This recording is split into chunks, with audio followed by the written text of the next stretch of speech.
That's all I can say. Yeah, so. I think a lot of Warrior fans are right there with you, Steve. Appreciate the call. I don't want to cut you off. I want to react to what you said, but we do have a little bit of breaking news. 95.7 The Game breaking news. We do have the return to the Warriors on the Klay Thompson 3-team sign and trade. This comes courtesy of Shams Charania. The Warriors are getting back in return for Klay Thompson, who signed a 3-year, $50 million contract with the Dallas Mavericks. The Warriors are getting 2 second-round picks in return, and that is it. That completes the 3-team trade. And Klay that Thompson, is it. That's it. Klay Thompson goes to the Mavericks. Josh Green goes to the Hornets, and the Warriors, as was reported, we're not interested in taking salary back. They get 2 second-round picks, and now that sign-in trade and the 3-team deal that sends Klay to Dallas can officially be finalized. There you go. I mean, 2 second-round picks. If you get 3 more second-round picks, then you can go out and get a player like Gary Payton II. So there you have it. And Mark and I were going back and forth last week, Mark Willard, not Mark Grandy, about the value of the second-round pick, because he was saying that the Lakers are squandering an asset to draft Bronny James. And I said second-round picks are usually 95% of the time they're meaningless. And this kind of cements my point where you get 2 second-round picks back from Dallas, and largely your second-round pick is not going to pan out. So, I mean, the Warriors' recent second-round pick is probably going to be their starting center next year. Right. Trace Jackson Davis. So there's an argument to be made that if you have a good scouting department, second-round picks can be valuable. I get your overall arching point, obviously. Yeah. The percentages just go down once you get to the second round, but you can still find some talent in that second round.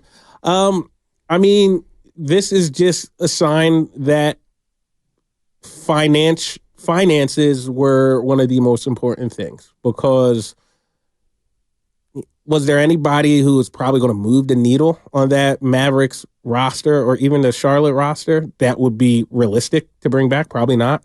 I think I saw like Maxi Kleber would be, Josh Green, but he was going to Charlotte. Yeah. But you could have just cut Charlotte out. I mean, Charlotte's only in there to save salary from Dallas. That's it. Yeah.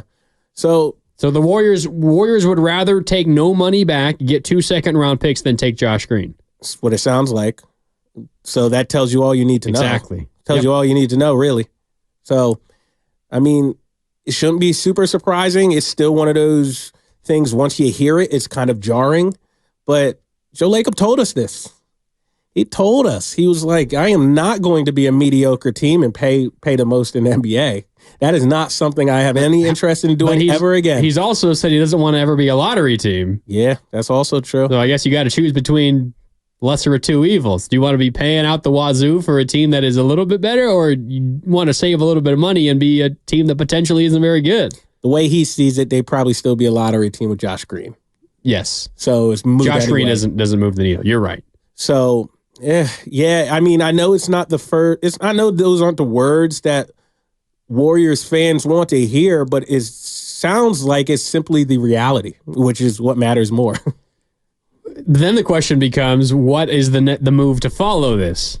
Is there a move to follow this? Because if you're just going into next season and you still got, what is it, the biannual exception because you're over the cap, but you're below the first apron, that's almost $5 million. You can use that on a player if you want, but a $5 million player, 4.7 to be exact, isn't going to change the fortunes of this team moving forward. You got nothing in return for Chris Paul.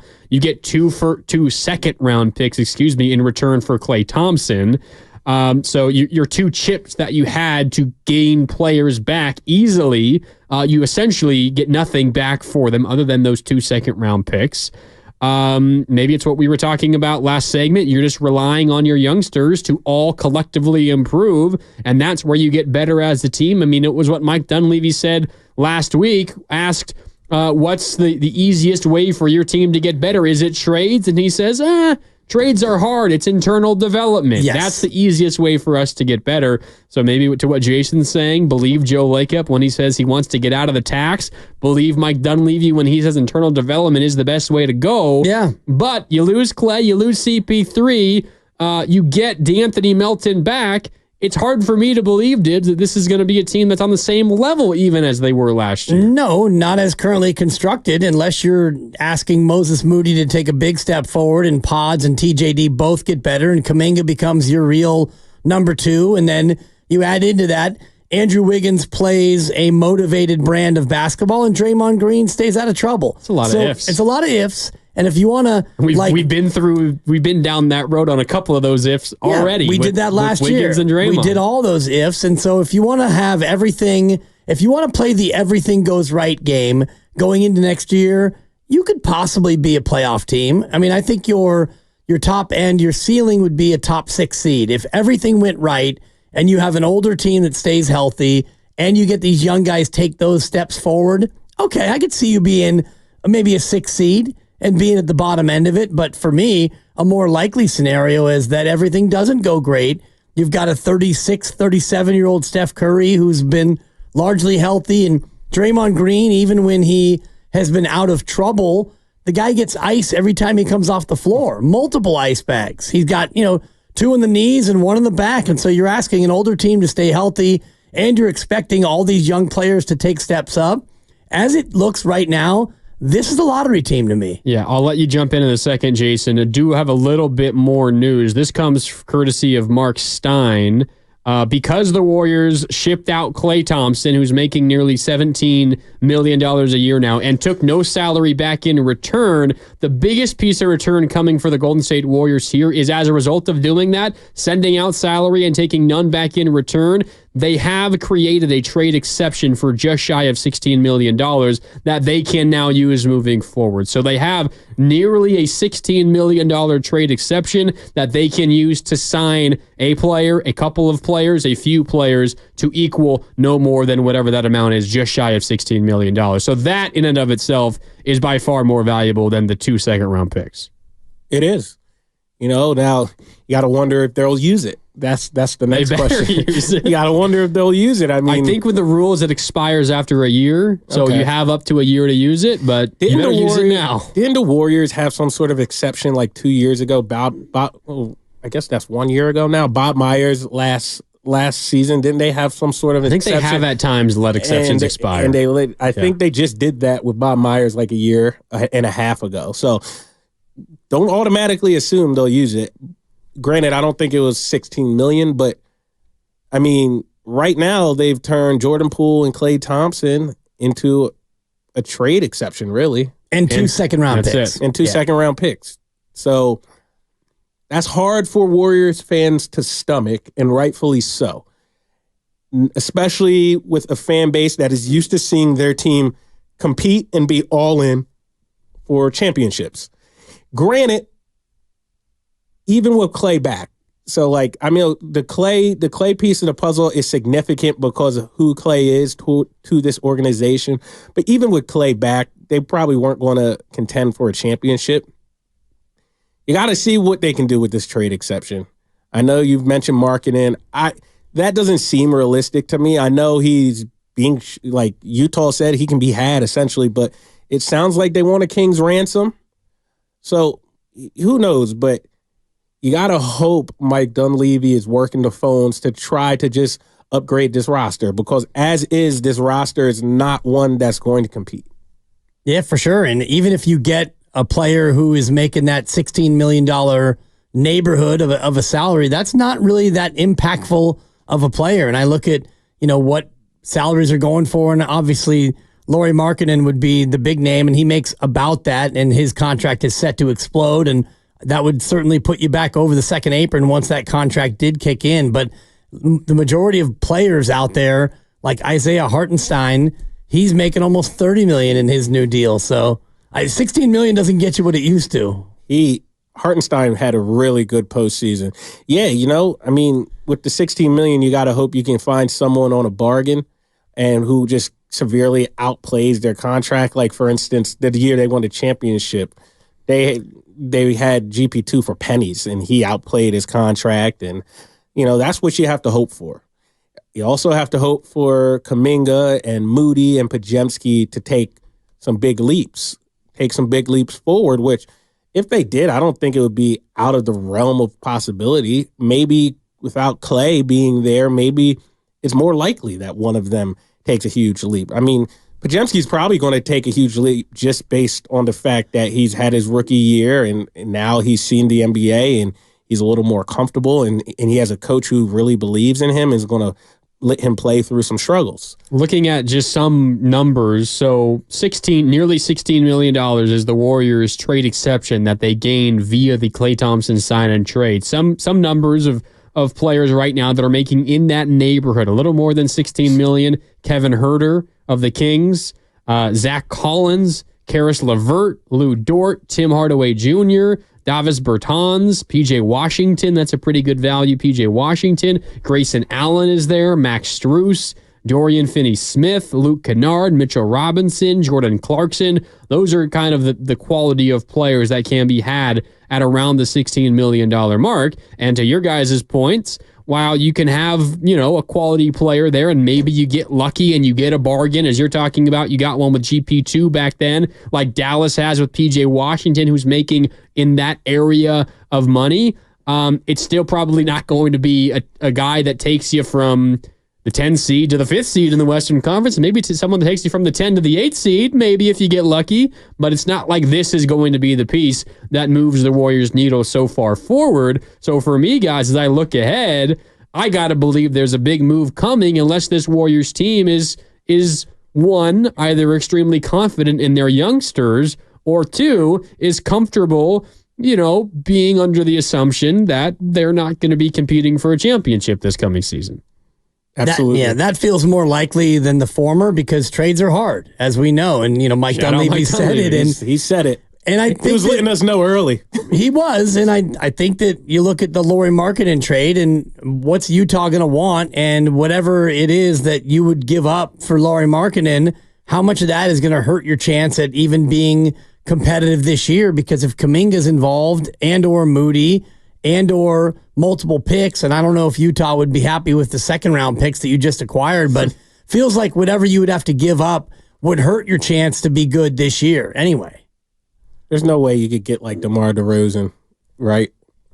With that exception. I'm not the numbers guy. Not with that exception. He's going to make more than that. Right. You could use it as a piece. Yeah. But man, the pathway for them to get someone to move the needle was already really, really hard going into this offseason, just when you consider the finances and the assets that they had. That's why when this Paul George thing became a possibility, I was just thrilled. I'm thinking, oh, wow, this is really going to work out for the Warriors, because at one point it really sounded like it was going to happen based on reporting. I had no inside knowledge or sources on that, but it sounded like it was going to happen. And then it didn't. And when it didn't, it caused, I'm not going to say that alone caused them to lose Klay Thompson, but that probably didn't help. And then you're down Klay. And then at one point you also thought maybe you could use CP3 in that trade to get Paul George, so CP3 wouldn't be looked at as an asset that just went away for nothing. And there was reports of him being very much open to a reunion with Los Angeles. I know that's where he spends most of his offseason, in LA and Southern California. I'm pretty sure that's where his kids are in school and stuff. So you hear all that and you're thinking, all right, Chris Paul is going to help them get Paul George. They might lose Klay, but at least they lost Klay because they pursued Paul George. I think that would be, maybe not everybody would be happy because of the emotional attachment to Klay Thompson, but I think most rational-minded people could get behind that. Man, it stunk we lost Klay Thompson, but we're getting Paul George. He's a very good player, and he's objectively better than Klay Thompson at this point in their careers. But once that move didn't happen, once you start trying to realistically think of a pathway for them to get a player who will help them move up the standings, it's hard. Can you think of anything? Because like Lauri doesn't seem like a realistic option, not with how the Jazz has been viewing him in the trade market. Well, the reports were that their asking price is coming down a little bit, but their asking price to begin with was incredibly high. So It's still probably pretty high, but they were asking for what, like 4 or 5 first-round picks? I just saw a possibility, a proposed deal, which would be Kuminga, Moody, and 2 unprotected first-round picks. Now, would the Warriors be open to that? And you're making a face over there, Jason. I can see the computer working over there. It feels like the price is fairly steep. Markkanen is a great player. He's a difference maker. But you'd be giving up Kuminga and Moody, who I know you love Moody. You're the president of the Moses Moody fan club. I love Moody, but, I mean, I wouldn't think twice about giving him up because I don't think the Warriors have valued him. So, like, yeah, I love Moody, but the way Moody has been used the past 2 years, it's like, who cares if I love him? It seems like the guys who matter way more don't love him as much as I do. So it's almost like useless. So I don't know. I really like Kuminga too. I don't know. That's one of those things I would have to think hard about. I'd do it. Yeah, that's something I would put the onus on Steph. Sorry. I wouldn't have the gumption to make. I would go to Steph and be like, assuming Steph is cool with it and cool. I don't know why you wouldn't shipping off Kuminga and Moody. I'm doing it. Yeah, I'm doing it. Do whatever Steph wants, and I assume Steph wants the best chance to try to win right now. And I'm sorry, but Lauri Markkanen, 27 years old, has already been an all-star. I think he gives you a better chance to win than Moses Moody and Jonathan Kuminga do. But I get being hesitant to do it because you're giving up 2 of your valuable pieces for the future, and it would be a draft pick or 2 in the future as well. So I get the hesitation. We could talk more about that when we come back from a quick break. We also got some phone calls to clean up. Austin and Horace and Jonathan, I see you. We're coming to you on the other side. If you just missed it, Klay Thompson, the sign-in trade to the Mavericks is official. The Warriors get back 2 second-round picks, and they create a nearly $16 million trade exception, and Klay Thompson now is cleared officially to become a member of the Dallas Mavericks. Time for a break. When we come back, more on all of that. It's Willard and Dibs with Dibs, Dumas, and Grandy with you. We are presented by Fremont Bank, celebrating 60 years of full-service banking with no compromises. And it's days like this, guys, where you want